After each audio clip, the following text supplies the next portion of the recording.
Olá, você que se conectou aqui no podcast Vida Moderna. Não sei se você está me ouvindo ou me vendo, porque você tem essas duas opções hoje em dia.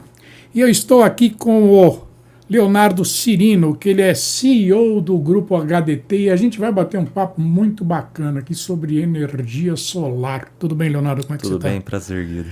Igualmente. Leonardo, me diz uma coisa, Grupo HDT, o que é o Grupo HDT, como é que ele surgiu e a que ele se presta no mercado?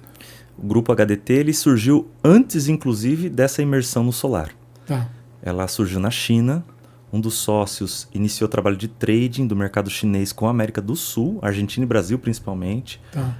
há mais de 10 anos atrás. Quando do surgimento da tecnologia solar e principalmente de como o mercado chinês se preparou para essas tecnologias e como assumiu o protagonismo desse mercado, a gente iniciou esse trabalho de procura de fabricantes locais, as referências de tecnologia, o desenvolvimento desses canais por ali. Sim. E trouxemos para o Brasil. A HDT ela surgiu, então, de uma empresa existente, chinesa, hoje presente, claro, nas Américas, tá? Mas com esse objetivo de trading. Continua sendo trading, mas hoje basicamente de tecnologia. Entendi. Ela atua, então, aqui na América Latina toda? Na América Latina toda, a presença mais forte hoje no Brasil, até por conta do protagonismo do Brasil na área de solar, né? Mas outros países despontando, todo o Caribe, o México, a Colômbia também despontando muito forte no segmento de geração renovável. Então, são os caminhos naturais para a HDT. Hoje a gente está se estabelecendo no Panamá para atender esses mercados da América Central. Entendi. A energia solar, né, é um campo enorme, é um campo vastíssimo, né? Quer dizer, como é que o Brasil hoje está posicionado em energia solar, já que é um país que teoricamente tem sol o ano inteiro, né? Perfeito. Raramente chove, Perfeito. faz inverno e tudo mais. Você pega a região de São Paulo aqui de Campinas, são 360 dias por ano de sol, estatisticamente falando. Verdade, né? É verdade. Quer dizer, como é que o Brasil está posicionado nesse mercado hoje? O Brasil, por todos os fatores, ele realmente assume e desponta como uma grande oportunidade no solar. Ele é um país que, desde sempre, se dedicou à energia renovável, com hídrica, né? Sim. No início, eólica, por vezes, ali investimentos no Nordeste, no sul do Brasil. E o solar, claro, o Brasil é um país latifundiário, né? Um país que tem terras, né, ostensivas, sol por todo lado. Isso. A nossa pior irradiação é melhor do que a irradiação da Europa como um todo, tá? Exatamente. E então, por esses motivos, acaba se tornando para a gente uma fonte, primeiro, democrática, todos podemos ter. A gente tem uma disponibilidade de locais das mais variadas, que não acontece com as outras fontes renováveis, né? Sim. Eólico não se dá em qualquer lugar, né? Claro que hidráulico também não se dá em qualquer lugar, não é? Biomassa, você depende da cadeia de suprimento da biomassa. Então, por esses motivos, o solar ele se apresenta como uma enorme oportunidade, né? E no Brasil, por conta de toda a regulamentação feita nos últimos anos para permitir que isso se tornasse disponível tanto para a pessoa física quanto para a pessoa jurídica, ela como usuário ou como investidor, os grandes parques, né? Ela tem realmente se colocado ou se despontado como a maior fonte de geração recente e em termos de investimento, né? Claro. Agora, o Brasil tem um parque produtivo de painéis solares, por exemplo. Se fabrica aqui, não se fabrica, é tudo importado. Quem é o maior exportador para cá, né? Sim, a China assumiu essa posição de líder em, não digo todas as tecnologias, porque o aço que acaba sendo importante, vai dar Vale. ele é local, né? Mas se você pensar em painéis fotovoltaicos e inversores, que são ali talvez 60%, 70% do custo de implantação, vem todo da China. O que é inversor? É para transformar energia Inversor, você transforma a energia de corrente contínua na corrente alternada, que é a nossa de rede, né? Perfeito. E esses dois equipamentos que por muito e muito tempo foram fabricados na Europa, que foi celeiro, né? Sim. Foi onde começou talvez a grande história, a revolução solar, ela hoje está toda localizada na China. Impressionante. Que coisa. 95%, algo assim. Né? Eu digo dos painéis fotovoltaicos. Né? Inversores, hoje os maiores fabricantes dos inversores estão na China. Sim. Dentre eles, o que nós representamos, que é a Huawei, a gigante de tecnologia chinesa, a maior empresa privada da China, né? Sim. Que tem aquele portfólio gigante, super extenso de produtos. Dentre eles, poucas pessoas sabem, o inversor solar. Aqui no Brasil ela é mais conhecida como uma empresa de conectividade e rede, né? Telecomunicações em né? geral. Tanto né? no âmbito das telefônicas quanto no âmbito residencial também. Perfeito. Quer dizer, ela atua bastante, então, pelo visto, nesse setor solar também, né? Perfeito. Qual que é o modelo de negócio? Quer dizer, você atende o quê? Usuário final, empresas, é B2B, é B2C, é os dois? Como é a gente tem uma abordagem de mercado que acaba sendo exclusiva, porque a gente se entende como a extensão desses fabricantes da China no Brasil. Então a gente é colocado por eles como os representantes locais em cada um desses países, né? Para criar o que eles chamam de ecossistema. Basicamente, é uma dedicação de canais, né? Uma estratégia de canais, onde a gente cria esses parceiros que são os grandes distribuidores, né? E nos dedicamos a tornar esses distribuidores grandes. Através deles, nós fortalecemos a marca, né? Então, a gente representa hoje no Brasil 2 grandes marcas chinesas, a Huawei, como eu disse, a Ryzen, que é uma das 5 maiores de fabricação de painéis fotovoltaicos também chinesa. E a estratégia é exatamente essa, de fomentar o crescimento desses parceiros, desses grandes distribuidores, através dessa nossa dedicação por canais. Toda a nossa estratégia se dá no investimento nesses canais, estratégia de longo prazo de relação e parceria, tá? E tornando eles grandes, nós, por consequência, crescemos também, não é? Então é B2B. Sim, eu imagino que por aí deve passar muita evangelização de mercado e muito ensino para o mercado também. Né? Tanto para o mercado, acredito eu, instalador, quanto para o mercado de vendas, né? Completamente. Estou errado? Porque se o vendedor não sabe direito o que ele está vendendo, ele vai vender, não vai vender. Todo produto passa por essa curva de maturidade. Exatamente. Né? E no Brasil não é diferente. A gente tem a tecnologia solar, se você pensar, é relativamente nova. E ela galopa em termos de saltos de tecnologia de forma bastante acelerada. Né? A diferença é que, como você bem disse, o mercado nosso é gigantesco. A gente tem uma carência ainda de mão de obra especializada. E por que dessa palavra o ecossistema? Exatamente por isso, Guido. A gente só consegue trabalhar a cultura do bom produto se você investir em educação. Então, quando a gente fala que nós temos embaixo da gente aqui os parceiros e nós nos dedicamos a esses parceiros, exatamente por isso. A gente não pode despender energia, né, em pessoas que não acreditam, primeiro, no produto, na tecnologia, na eficiência e tudo mais, né?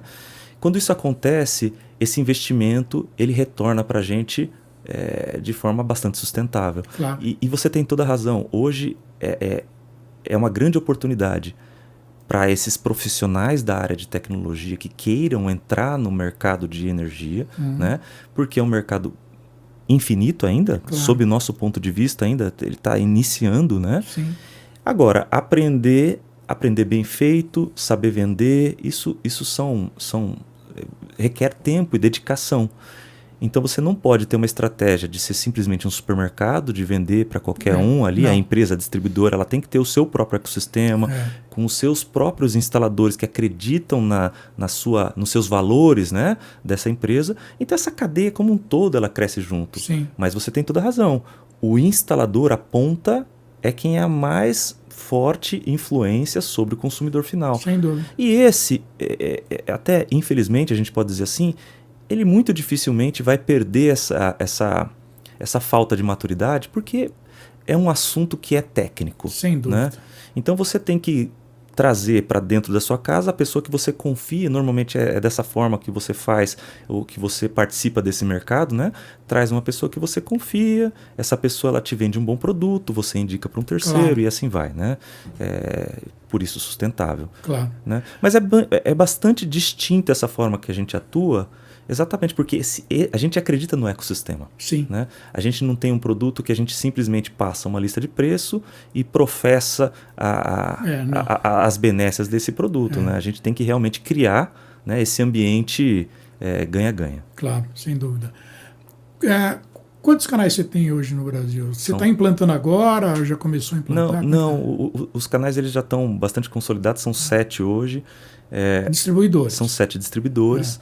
Mas a história da Huawei no Brasil, ela principalmente iniciou com um canal mais maduro, que são os investidores. Ah, sim. Esse ciclo solar, ele começou no Brasil, até porque ele foi trazido de fora, de investidores que vieram de fora, sim, e com experiências de mercado mais maduros, né? Então, Europa, Estados Unidos e tal. Esses investidores vieram ao Brasil, já com a experiência tanto técnica quanto do modelo de negócios, né? E começaram as suas implantações aqui dos grandes parques, tá? E a Huawei, ela ganhou protagonismo exatamente perante esse consumidor, que é o consumidor talvez mais profissional, mais maduro, tá? Sim, sim. Então as referências são muito boas, né? E dessa forma, essas referências todas desses investidores profissionalizados, elas desceram ao nível dos distribuidores que ofertam isso para o mercado pessoa física. Claro. Né? Claro. Então, a gente entende que essas referências cruzadas, primeiro, são muito boas, né? Sim. E tecnologicamente é muito fácil de você comprovar o quão melhor é o equipamento comparado aos outros, né? Até por conta desses investidores que são mais profissionais e que têm esses quesitos avaliados no nível de detalhe. O que é mito e o que é verdade? Por exemplo, a energia solar.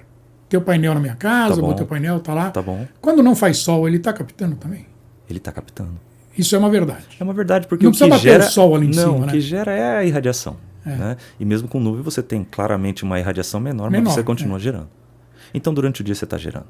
Mesmo que, né, muito pouco, num dia muito nublado, que você realmente esteja ali bloqueando a irradiação. Não, claro. Chovendo, por exemplo, eu acredito que não. Pois né? Ainda assim você pode estar gerando, sim. Tá. Qual é que é o tamanho dessa cadeia? Por exemplo, você tem um painel solar. Embaixo do painel solar, você deve ter uma cadeia ali de produtos e serviços e tudo mais. Perfeito. Você consegue medir isso? Não você, estou dizendo, o mercado. Como é que o mercado mede isso?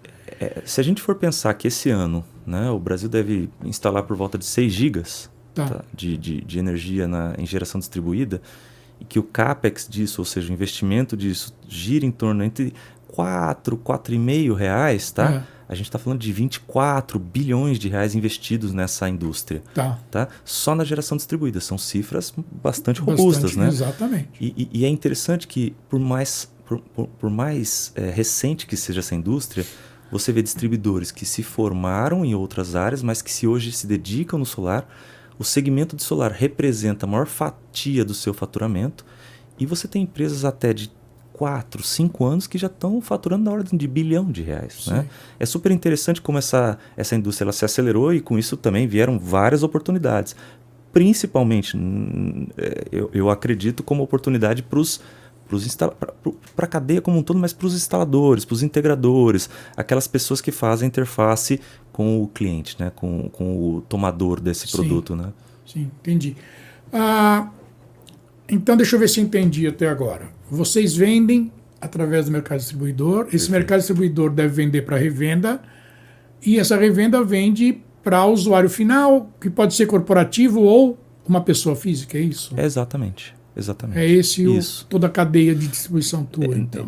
Você acaba tendo alguns intermediários, porque o grande distribuidor, normalmente ele tem integradores. Exatamente. Integradores que estão mais regionalizados. Eu fiz bem um desenho assim de rabisco. Isso. Mas você acaba... Como essa venda é uma venda muito tete a tete, você tem que visitar a casa do Guido, você tem que entender ali as características da sua residência. A gente está falando do mercado mais doméstico, exatamente, né? E então essa visita, essa análise local, ela é importante, por isso da regionalização. Claro. Então você tem os grandes distribuidores, você tem ali os integradores locais, mais próximos da sua casa, e os instaladores deles, ou os vendedores ali que vão representar essas empresas perante o consumidor final. E aí é ele que fornece o boiler, por exemplo, que vai armazenar...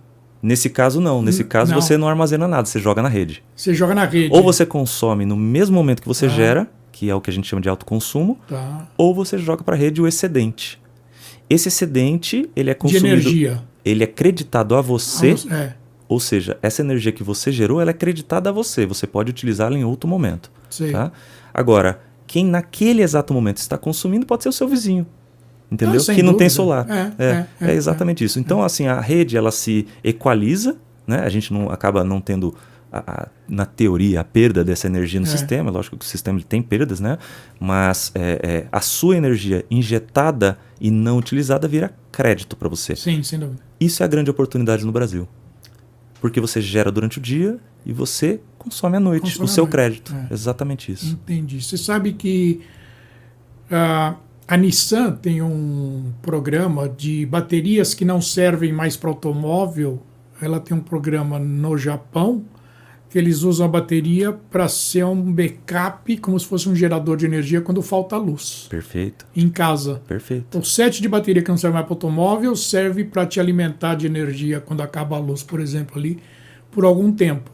A grande revolução que a gente vai ter seguinte ao solar é o que a gente chama de storage. Storage, exatamente. E isso está andando muito para e passo com a indústria do carro elétrico. Porque é quem mais investe hoje, talvez, na tecnologia de armazenamento, né, de energia. Exatamente. Tá? Então anda para e passo, sim. E essas três coisas se relacionam muito. A energia solar, que você só gera durante o dia. Sim. Então você tem uma limitação. Né? Ela só gera durante o dia e durante a noite você precisa de energia ou da rede ou do seu sistema de armazenamento. Sim. Então faz todo sentido o que você acabou de falar. O sistema solar, a evolução do sistema solar, ele tem necessariamente uma bateria no seu lado e talvez, se essa indústria do veículo elétrico ela avançar rapidamente quando a gente acha que vai avançar, ele também servindo de backup. Pois é. E você sabe o que é mais interessante? Em cima disso tudo, a inteligência artificial. Sem dúvida. E aí a gente volta a falar do quê? Do cloud, do 5G, de tudo que está relacionado a isso. Isso tudo se integra. Então, o seu sistema de armazenamento, ele fala o seguinte: puxa, vai chover hoje à noite. Ao invés de eu jogar para a rede, eu vou manter aqui um residual para não deixar a casa ficar desabastecida. Porque mesmo a rede ela pode cair. Então essas coisas vão evoluir muito rapidamente. Esses produtos eles já estão disponíveis, tá? Sim. É lógico que aqui no Brasil a gente ainda vive essa etapa do solar, mas você tem toda a razão. A próxima etapa vem o storage e aí a gente integra isso, a inteligência artificial, carro elétrico e tudo mais. E tudo mais, né? Agora, como que é hoje para uma instalação? Eu sei que depende de caso a caso, mas no geral assim, né? Uma indústria grande, por exemplo, ela pode instalar energia solar para prover alguma coisa dela, por exemplo, para prover os computadores, por exemplo? Ela pode, mas a energia solar ela tem algumas oportunidades que são bastante discretas, tá? Sim, então, eu quero entender isso. No Brasil, hoje, a gente tem dois grandes mercados para energia solar. O consumidor de baixa tensão, que são os pequenos consumidores, tá? Por quê? Porque ele se enquadra na geração distribuída, que é quem pode ter esse crédito que a gente está falando. Que você injeta e consome esse crédito em outro momento. Tá? Então essa é uma grande oportunidade. Outra grande oportunidade são os grandes parques. Que esses sim, aí eles fazem essa venda como autoprodução ou como mercado livre, que são mercados maduros de energia, competindo com todas as outras fontes de geração. Tá? Esses dois mercados hoje eles despontam como melhores oportunidades, né? Ambos aí logicamente com ponderações, né? Mas basicamente o que a gente se dedica hoje enquanto HDT é para esse mercado do consumidor de baixa tensão. Seja com produção remota, parques menores, para esses consumidores também pequenos, seja no seu telhado, no seu autoconsumo local. Você coloca no seu telhado e consome dali mesmo. Então, eu já perguntei, por exemplo, se seria possível, por exemplo, o teto e o capô de um carro ter ali painéis disfarçados, né? Aí os designs que se virem para fazer isso, mas que captassem energia no caso de carro elétrico. Eu tive duas opiniões, que eu vou ver se você mata isso para mim. Um especialista me disse que não é possível porque a área é muito pequena. Perfeito. O outro me disse que está em estudo avançado disso acontecer. E aí? Outro disse que não é possível hoje. Vou te dar exemplos, tá? Tem iates hoje que eles são concebidos já com painéis em toda a sua superfície. Mas a superfície é maior que um carro, né? Essa é a questão. Mas o consumo também é muito maior do que um carro, claro, né? Muito maior que um carro. Mas eles são... a fonte principal de geração dele não é o solar, né? É um sistema, é um adereço, né? É um adereço, exatamente. Você tem a vela ainda, você tem, né? Não como primeira, enormes, né? Como primeira opção. Para o carro, realmente, o carro ele tem uma superfície exposta a sol muito pequena. Muito pequena, né? Então a gente podia, por exemplo, usando essa sua ideia, a gente tem na arquitetura países como o Japão que fizeram muita superfície de prédio com painéis solares semi-transparentes, né? Mas hoje ainda você não tem o payback nesses investimentos. Entendi. Esse é o problema. Entendi. Né? O retorno não é... O retorno financeiro ele não para em pé. Não é legal. Não para em pé. Mas como viabilidade tem toda. Sim. Viabilidade técnica você tem toda. Sim. Ele só não para em pé no campo do payback. Mas realmente, no carro, por ser uma superfície muito pequena, né? Destinada à captação. Se desse, seria uma maravilha, bacana, né? Seria muito legal, Seria uma maravilha. Outra dúvida que eu tenho, né? A durabilidade de um painel solar. Tá bom. Tá? Quanto tempo dura isso? Qual o tempo de garantia que o mercado dá para quem compra um painel solar? Perfeito. A fábrica garante até 30 anos. 30 anos? 30 anos.